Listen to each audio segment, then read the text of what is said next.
영상을 시청하시기 전에 구독과 좋아요 한 번씩 부탁드립니다. 그리고 여러분의 생각을 댓글로 남겨주시면 감사하겠습니다.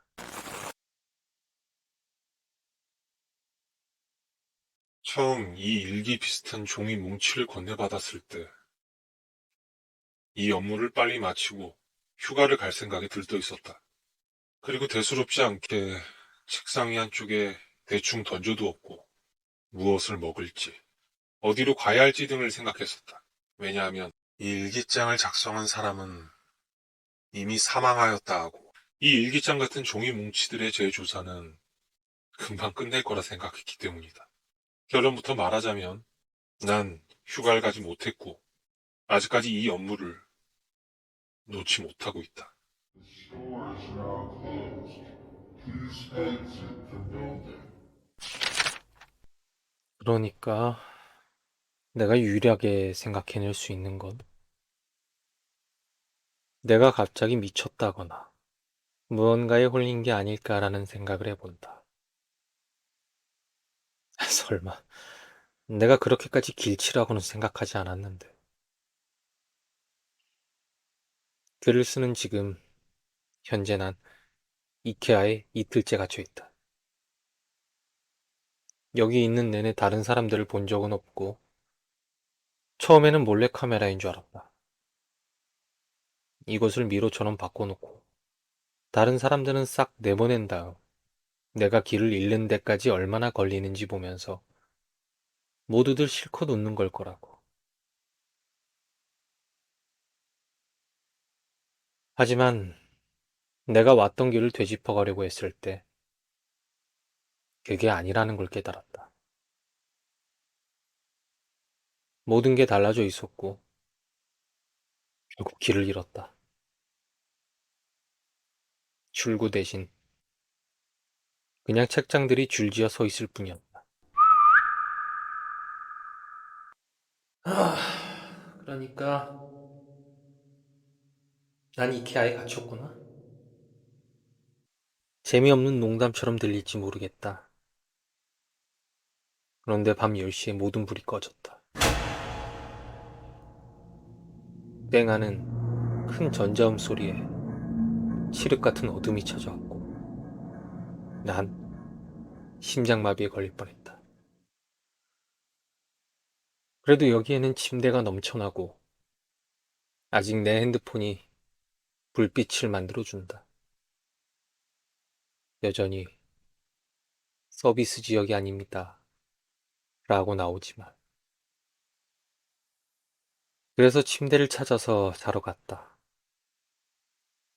그 다음날은 거의 나갈 길을 찾으면서 보냈지만 성과는 없었다. 그래도 미트볼이 있는 식당을 찾았으니 최소한 굶지는 않겠지? 이게 아마 이 농담의 핵심일 거다. 어쨌든 그 미트볼들은 여전히 따뜻하고 신선했는데 이걸 도대체 누가 요리한 건지는 보질 못했다.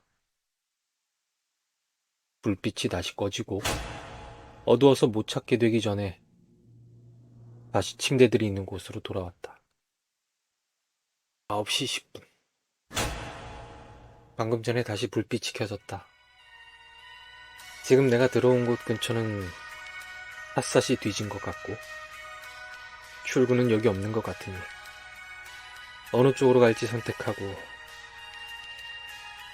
잘 풀리기를 바라야겠다. 놀라운 미스터리 이케아 모험 3일째. 만약 지금까지 이 장소가 뭔가 심각하게 이상하다는 걸 알아차리지 못했다고 해도 지금은 확실히 알았다. 대충 3시간 동안 한 방향으로 걷다가 큰 선반 옆에 있는 사다리를 발견했다. 방향을 잡으려고 올라갔는데 이 장소는 마치 끝없이 펼쳐져 있는 것처럼 보인다. 그 라이온 킹에 나오는 장면처럼 말이다. 여기는 나무하고 풀 대신 선반에 식탁에 각종 허접스러운 것들만 가득하다는 것만 빼면. 그러던 중 그리 멀지 않은 곳에서 사람이 움직이는 걸 발견했다. 황급히 난 그쪽으로 향했다.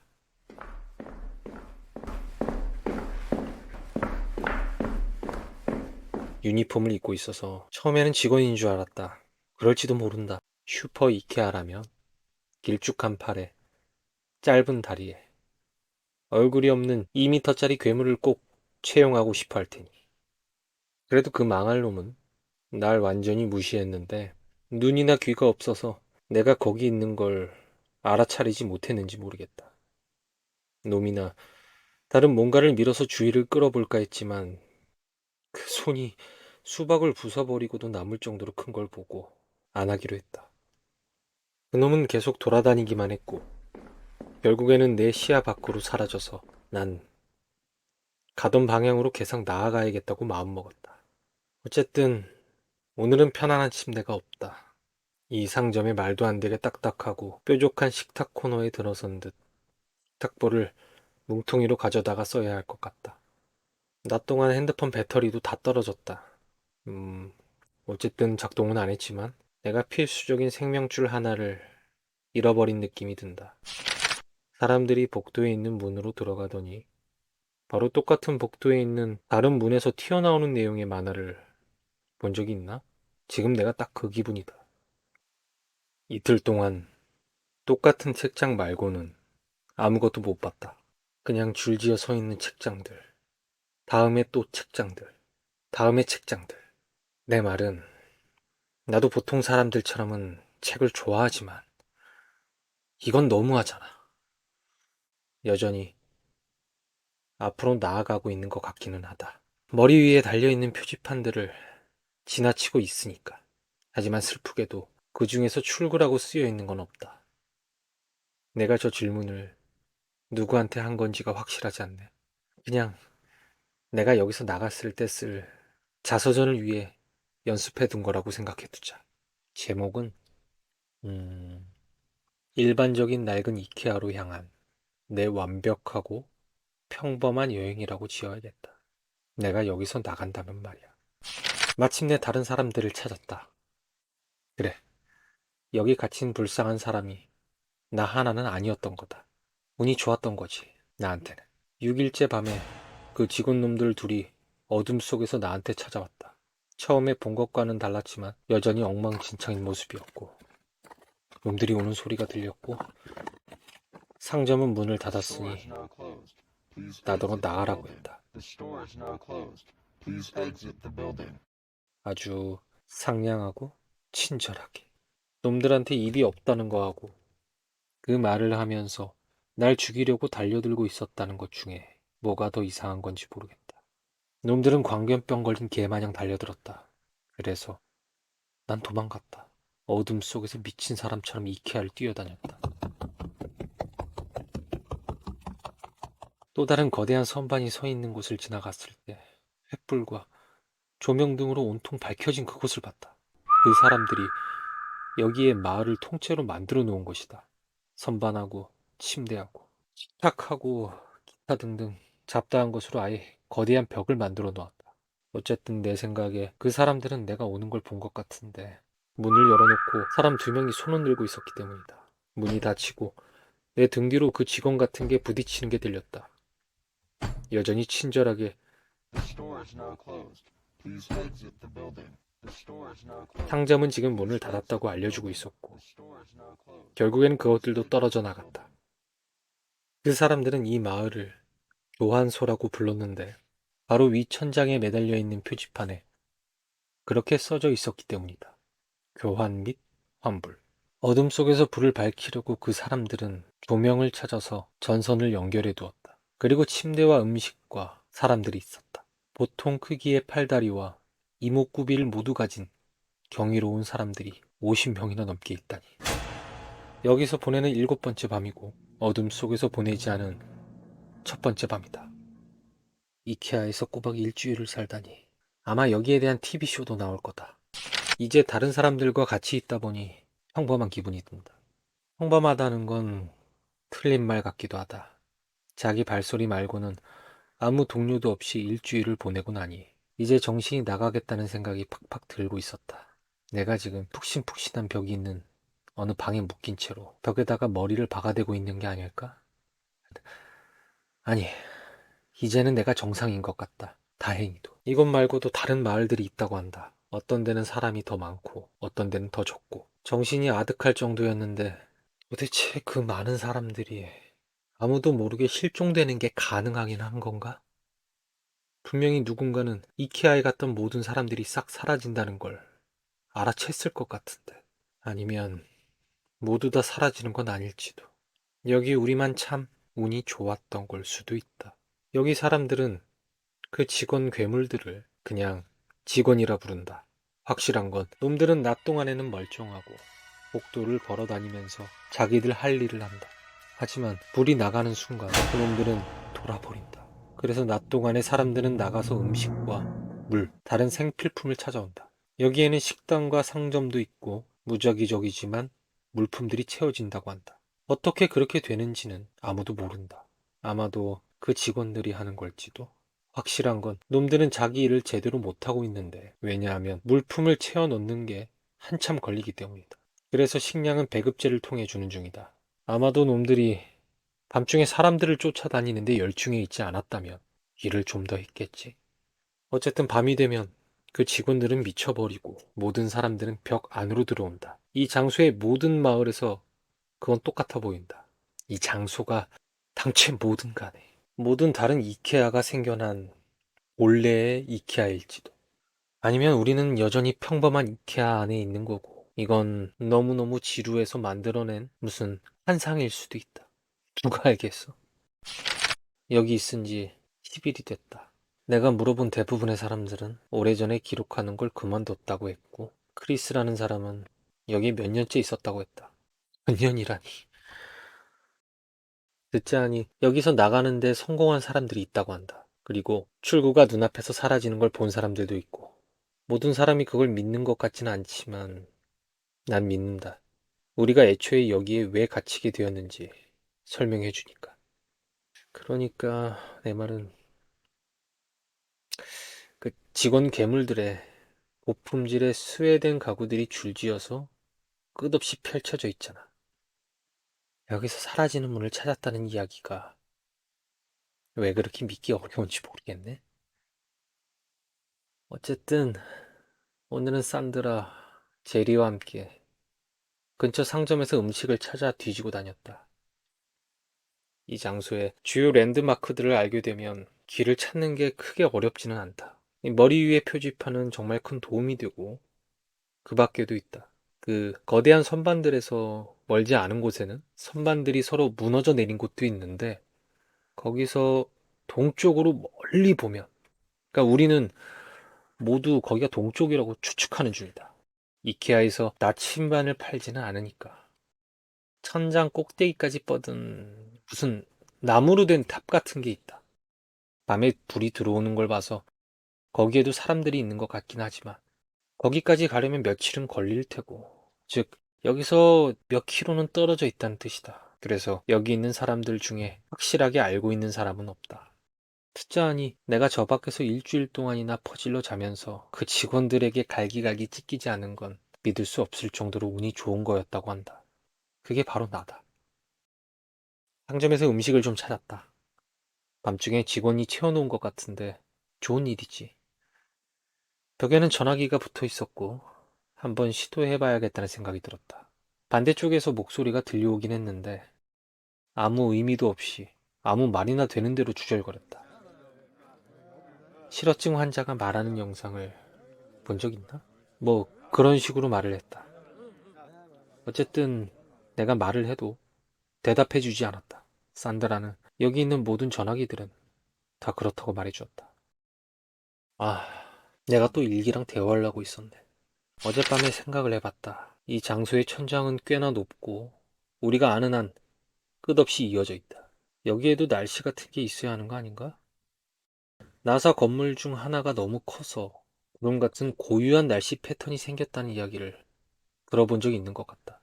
이 장소는 틀림없이 거기보다 클 텐데 여기서 온도 변화를 전혀 느껴본 적이 없는 것 같다.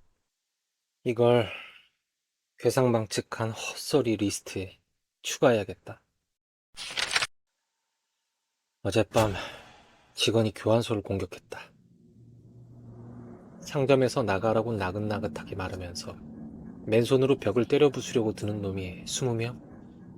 아니, 30명쯤 있었다. 듣자하니 이런 일이 꽤나 자주 일어난다고 하고, 그래서 모든 사람들은 준비를 하고 있다. 식당에서 가져온 칼들, 잔디 깎는 기계의 칼날을 개조해 만든 손도끼에 소방용 도끼까지. 와심이라는 한 사람은 심지어 멀쩡하게 작동하는 석궁까지 만들었다. 어쨌든 벽에는 전에 없던 구멍이 뚫렸고 우리는 놈들이 공격해오면 그 구멍으로 찔러댔다. 내가 쓰러뜨린 놈들도 한 두셋은 될걸? 이상하게도 피를 흘리는 것 같지는 않지만 한번 구멍을 내주기 시작하면 놈들도 평범한 사람만큼이나 쉽게 쓰러진다. 아침에 우리는 시체들을 끌어내야 했다. 듣자하니 놈들 시체가 있으면 밤에는 더 몰려온다고 해서 우리는 시체들을 교환소에서 멀리 떨어진 곳에다 버렸다. 큰 상자를 옮길 때 쓰는 카트 같은 게 몇 개 있어서 거기에다 싣고 계산대라는 곳으로 옮겼다. 확실히 여기 사람들은 모든 이름을 머리 위에 표지판을 보고 짓는 것 같다. 계산대는 소름이 끼쳤다. 거기에는 수백, 수천의 죽은 직원들이 겹겹이 쌓여 있었다. 악취는 안 났는데 정말이지 다행스러운 일이다. 듣자하니 놈들은 피도 안 흘리고 썩지도 않는다고 한다. 시체를 옮길 때 궁금한 게 생겨서 놈들 시체 중에 좀 심하게 잘려나간 놈을 슬쩍 봤다. 그냥 평범한 피부였다. 아니면 완벽한 피부처럼 보이는 무언가이던가? 근육도 없고 뼈도 없고 장기도 없다. 애초에 이놈들 살아있기는 한 걸까? 움직일 때나 벽에 부딪힐 때 보면 확실히 뼈는 있는 것 같았는데. 그리고 밤에 칼을 찔러 넣었을 때 피부 아래에 뭔가 부딪히는 느낌이 들었는데 어쩌면 놈들이 죽으면 무슨 일이 일어나는 걸지도 모른다. 여기서 일어나는 끝없이 긴 괴상망측한 헛소리 리스트에 또 하나 추가. 또 다른 밤중에 직원 공격 이후 나한테 무슨 일이 일어났다. TV나 영화에서 이런 상황을 볼 때마다 그러니까 마치 세상의 멸망이나 모두가 섬에 갇혀있는 상황 등등에서 우리 같은 그룹이 생겨나기 시작하면 사람들은 항상 서로서로 등을 돌리기 시작하는 것 같다. 음식이나 주도권이나 그 외 기타 등등을 위해 싸운단 말이지. 그런 일은 여기에는 일어나지 않고 있다. 듣자 하니 다른 마을에서도 가끔씩 사람들이 오면서 안부를 전하고 또 가끔 부족한 게 있으면 물물 교환을 하기도 한단다. 하지만 모든 게 항상 화기애애하다. 심지어 친절하기까지 하다. 어쩌면 직원의 위협 때문에 그런 걸 수도 있고 아니면 상점에 항상 물자가 다시 채워지기에 싸울 이유가 없는 걸 수도 있겠다. 어쩌면 보통 생각하는 것과 달리 그냥 인간은 좀 더 나은 존재인 걸지도. 이거 참 좋은 생각이다. 이걸로 가야겠다. 손수레라는 이름의 마을에서 열댓 명의 사람들이 찾아왔다. 밤중에 직원이 벽을 부수고 들어왔고 마을을 때려 부셨다고 한다. 100명이 넘는 사람들 중에 이 12명이 유일한 생존자였다. 당연히 우리는 그들을 들어오게 했고 인간의 존엄성에 1점 추가. 시간이 지나고 나는 혹시 이런 마을들이 얼마나 있는지 아느냐고 물어봤다. 우리하고 새로운 사람들 간에 20개가 넘는 마을들이 있다고 결론 내릴 수 있었다.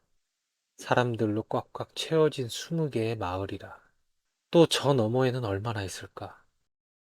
이 장소의 모토는 보나마나 이게 도대체 어떻게 가능한 거지? 일 거다. 틀림없이 아무 사람이나 아무 기관이나 여기 있을 수천 명의 사람들을 찾고 있을 거다. 여기 있은 지 2달이 조금 지났다. 그렇게 많이 바뀐 것은 없다. 어, 새로운 사람들 몇 명이 등장했고, 나머지 우리는 똑같은 일상이다. 그냥 평범하게 이케아에 들렀다가 갑자기 빌리 책장에 얼굴 없는 괴짜들의 집에 갇혀버렸으니 직원들은 일주일에 한 번 교환소를 공격한다. 우리는 놈들을 죽이고 시체를 끌어다 버리는데 때로는 놈들이 우리 중 몇 명을 먼저 공격하고는 한다. 몇 주 전에 놈들은 자네들을 죽였다. 끔찍한 일이다. 솔직히 말해 여기서도 보통 사람들은 피를 흘린다. 직원들은 아니더라도 최선을 다했지만 아쉽게도 우리 중에 의사는 없었다. 자네들은 좋은 사람이었다. 그는 이것보다는 더 나은 대접을 받아야 했다. 우리 모두 다. 그로부터 며칠 뒤 우리 중 진짜로 나갈 길을 찾고 있는 사람들은 아무도 없다는 생각이 들었다. 어디서부터 시작해야 할지도 모르겠대. 오늘 그 카메라가 달린 드론 같은 게 교환소를 지나갔다. 이건 누군가가 마침내 우릴 찾고 있고 도움의 손길이 오는 중이라는 뜻이라고 생각한다. 이런 일이 있은 게 처음은 아니라고 하지만 몇 달 전에도 똑같은 일은 일어났지만 아직 모두들 여기 그대로 있다. 그게 우릴 봤는지도 모르겠다. 봤어도 멈추질 않아서. 우리가 볼 수 없는 곳까지 그냥 쭉 날아가 버렸다. 이 일지를 회수한 때를 고려해 볼 때, 이 항목은 재단이 SCP-3008-1 안에서 드론을 조종하는 실험에 처음으로 성공한 때와 대략 일치하는 것으로 보인다. 드론이 녹화한 영상 분석 결과 교환 및 반품이라는 표지판 아래 벽이 딸린 구조물들을 발견할 수 있었다. 구조물의 위치를 찾으려는 시도는 실패했고 이전에 목격했다는 드론은 우리 기관의 것이 아닌 것으로 판단돼.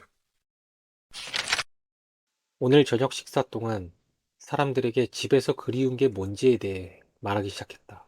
내가 지금까지 한 생각 중에 가장 좋은 건 아닌 것 같다. 식사 뒤에 모두들 축 가라앉은 걸 보니. 많은 사람들이 여기 가족을 꾸렸다. 남편과 아내, 아이들, 개들까지. 프랭클린은 애완용 라마를 가지고 있다고 하는데 그 말을 믿어야 할지 모르겠다. 하지만 여기 사람들이 알고 있는 것들 사이에 심각하게 이상한 차이점이 몇 개 있다. 세 명은 국제우주정거장을 들어본 적도 없다 하고, 두 명은 이가 수상이라고 하고, 한 명은 자유의 여신상이 뭔지 들어본 적도 없다고 한다. 난 그 말을 믿는다. 그 사람들도 우리들처럼 혼란에 빠진 것 같았다. 하지만 거기에 대해 곰곰이 생각을 해보니 말이 되는 게 몇 가지 있다. 아무도 우리 실종자를 찾고 있지 않은 이유가 사실은 우리가 똑같은 곳에서 온 게 아니라면 어떨까? 이상하게 들릴지 모르겠지만 이 장소의 모토를 이걸로 삼아야 할지도 모르겠다. 여기 있는 모든 사람들이 사실은 다른 차원에서 왔다면? 아니면 현실? 뭐라 부르든 간에 나도 TV쇼를 많이 봐서 이런 일이 어떻게 돌아가는지는 안다. 사라는 자유의 여신상이 없는 곳에서 왔다. 와심이 온 곳에서는 우주 정거장이 발사되지 않았고, 만약 여기 있는 모든 이들이 서로 다른 장소 또는 서로 다른 현실에서 왔다면 설령 똑같아 보이는 곳에 왔다 쳐도 집단 실종 사태는 없을 거다. 대대적 수색도. 우리는 그저 한때의 사건으로 끝없이 쏟아지는 뉴스들 사이에서 그저 실종된 사람 한 명일 뿐일 테니. 뭐, 이거 참 유쾌한 생각의 흐름이었다. 어제가 바로 내가 도착한 지 6개월 되는 기념일이라는 걸 깨달았다. 이케아가 파티용 모자도 파는지 궁금해지네. 여기의 일상은 거의 똑같다. 새로운 사람은 몇 주마다 한 명씩 나타난다. 음식 공급은 늘었다가 줄었다가 하지만 진짜로 심각하게 부족했던 적은 한 번도 없다. 가끔은 근처 마을에서 손님이 오기도 하는데 대체로는 계산대나 630번 통로에서 온다. 우리는 때로는 서로 안부를 묻고 가끔씩은 특히 부족한 물품을 교환한다. 어떤 면에서는 위안이 된다. 우리가 여기 홀로 떨어져 있지 않고 문명의 작은 불빛이 아직 있다는 걸 일깨워주기 때문이다. 듣자니 계산대에서 몇 마을 떨어진 데에는 지금도 계속 채워지는 약국이 있다고 하고 그래서 그들은 할 수 있는 한 나눠주려고 했다. 이케아에 약국이 있다는 소리는 한 번도 들어본 적 없지만 지금 이 시점에는 누가 이케아 장기 적출시를 발견했다 하더라도 놀라지 않을 것 같다. 그게 있다면 이 직원들에 대해 확실한 설명이 되겠지.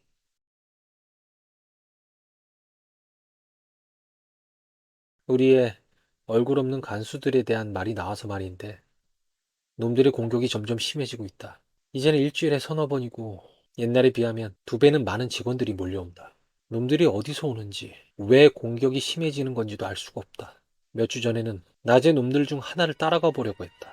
나하고 사라가 말이지. 놈들이 직원실이나 뭐 그런 데로 가는지 보려고. 하지만 딱히 어딘가로 가는 것 같지는 않다.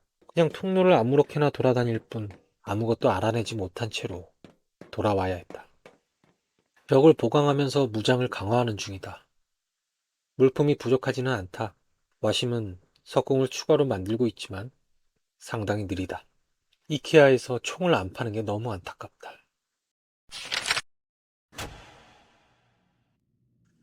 공격이 점점 심해지고 있다. 거의 매일 밤마다 이어지고 직원들이 너무 많아서 그 시체를 타고 벽을 넘어올 수 있을 지경이다. 정말 상황이 더 심각해지고 있다. 교환소는 끝장인 것 같다. 지난밤 아주 심한 공격을 당했다.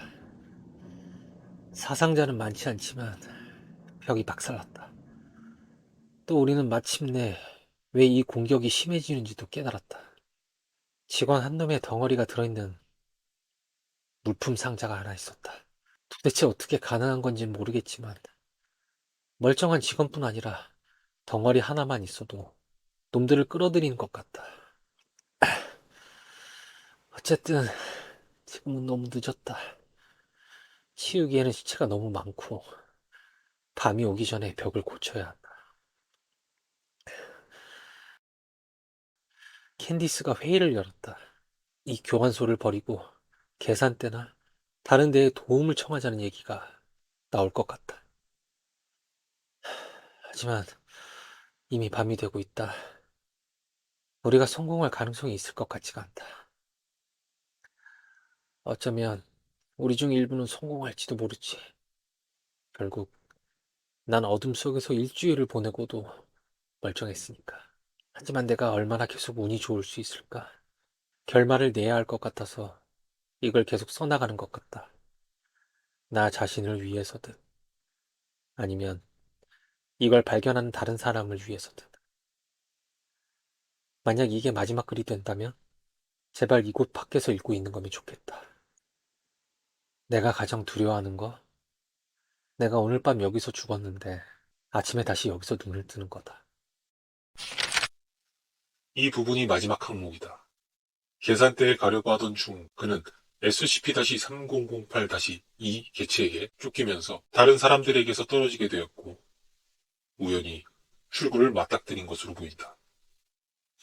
그 뒤로 사건 3008-1 2001 0시 37분에 인간 남성이 SCP-3008에서 빠져나왔으며 10초 후 3008-2 개체 하나가 그 뒤를 따라왔다. 해당 남성을 잡아 죽였으며 무장 대응 인원들이 3008-2를 사살 처분하였다. 이 사건은 SCP-3008-2 개체가 SCP-3008에서 나온 유일한 사례다. 시신에 대해서는 철저한 부검이 진행되었다. 추가적인 세부 사항을 보려면 3008-2 부검 기록을 참고할 것.